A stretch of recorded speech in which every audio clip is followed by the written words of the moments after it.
All right. What is going on, everybody?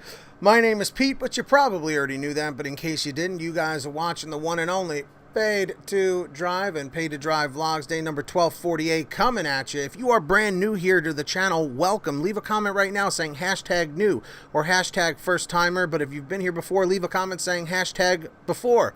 And if you drive for apps like GrubHub, Doordash, Postmates, Uber Eats, or any of the others, you should definitely be subscribed to this channel with all notifications turned on. That's the little bell next to the red subscribe button. I'll give you a second to do that. And of course, if you could real quick, hit that thumbs up button. It's lonely. Let's see if we can get 200 likes and let's jump into this. So this came from one of our viewers named Robert. So everyone say thank you to Robert.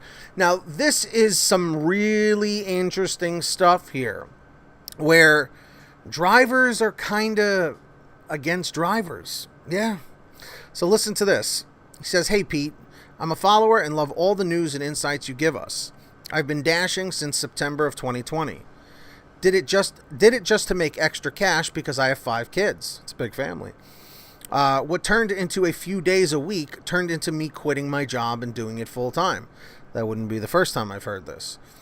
I only do DoorDash, and thanks to people like you, I make almost triple what I did at my last job." I'm glad to hear that, Robert. "I'm in the Seattle market."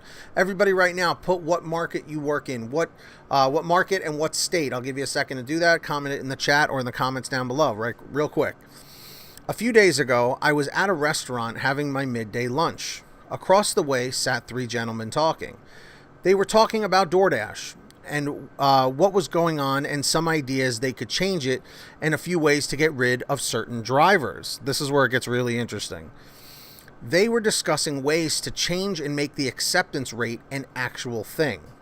They were talking about making a minimum 30% to 50% acceptance rate number, talking about deactivating drivers under that number. I don't have to worry about that because my acceptance rate is 92%. But I know good dashers that understand the bottom dollar and they're under 15%. I understand this because who wants to drive 12 miles for $3? I've noticed in the last month getting double orders that have to pay out for $10 and it says 13 miles. I say, okay, only to find it being first order $7 for a big meal, go 2 miles, but the $3 is the 11 miles. Just thought you would know what might be on the horizon. Thank you, sincerely, Robert." So if you guys ever want to send me anything for a video or a question, email it to PaidToDriveStories@gmail.com. I have that information in the description down below this video. So, what do I think about this? First off, Robert, thank you for giving us an inside scoop on what other drivers are saying. This is a loaded topic, and I could talk hours on this particular thing. First and foremost, drivers should be working together, not against each other. Secondly, it clearly states in the terms of service, in the contract that you electronically sign when you sign up for these companies, that you as a driver are allowed to pick and choose which orders or jobs or calls or whatever you want to refer to it, offers. You are allowed to reject as many as you want. You can have a 0% acceptance rate. Deactivating drivers for falling under 30% or 50% would deactivate a lot, like literally probably more than half of the drivers out there. Okay?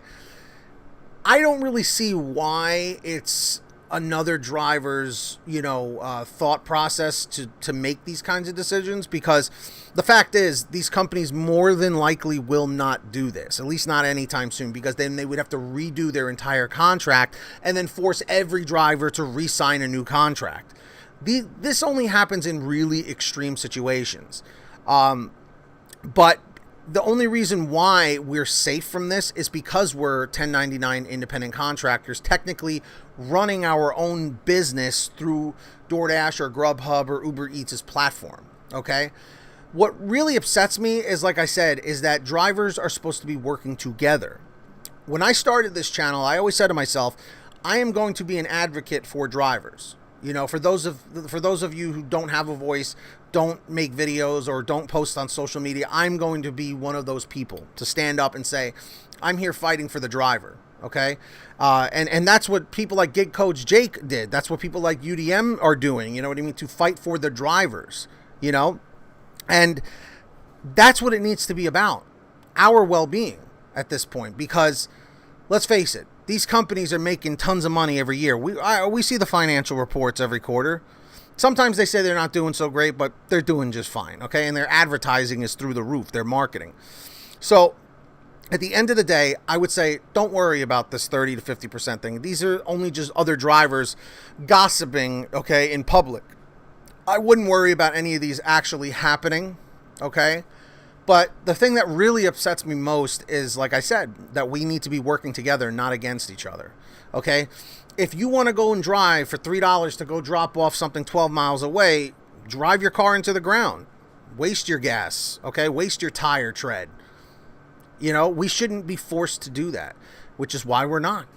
So here's the question. Do you think they should update the policy so that if drivers fall under 30% to 50% acceptance rate, they should be deactivated? What are your thoughts on this? Let me know down below in the comment section. I'm going to say that's a hard no for me. So again, please be respectful, but give me your thoughts down below. I'm curious to hear what you have to say. On another note, I want to say thank you to all of our patrons who support the channel every single month. When you sign up, you will get shout outs every single video, just like this. So when you hear your name called, say, hey, Pete, I heard my name. And link is in the description and in the pinned top comment if you'd like to sign up. So we've got BBA Master Yoda Nottingham. We've got Brian Pomeroy, Brian Richardson, Heidi Barnes, Kurt Paul, Serena Siddiqui, Tulsa Todd, William Boudreau, Alan G. Van Horn, Drew Honor, Fernando Carranza, Frank Haviland, Jason Casta, Justin Case, Katie Coppin, Lulu Laura, Natalie Mosley, Sarah Keston, Scott Freisner, Sherry Cassidy, Stephen Neely, T Breeze 07, Jenny Thomas, John Bonacci, Kimberly Thomas, Matt Epperson, Nick G, Terrence Pacheco, Terry DeLong, and Valerie Brown. Big shout out to all of you. Thank you for supporting the channel. And of course, stop procrastinating, guys. Make sure to sign up on the Get Upside Gas app. The link is in the description down below. Make sure to download it today for free for your smartphone. All you have to do is pump your gas, print out your receipt, take a picture of your receipt with the Get Upside Gas app, and within 48 hours or so, you'll get anywhere from 15 cents to 45 cents a gallon back, which is pretty fantastic. And if a friend or family member signs up using your code, you'll get paid every time they pump gas. It's called Get Upside. Links in the description. Make sure to download it. And of course, check out PaidToDriveStore.com for official Pay to Drive t-shirts, hoodies, and all that other stuff. Links down below. Make sure to sign up. And comment end 335 if you made it to the end of this video, end 335. And of course, until next time, subscribe with all notifications on. Hit that like button if you haven't. I know you didn't. And of course, until next time, get that money, get that honey, keep hustling, keep bustling, and I'll see you all next time right here on Paid to Drive and Pay to Drive Vlogs. Take care, everybody. Peace out. See you on the next one.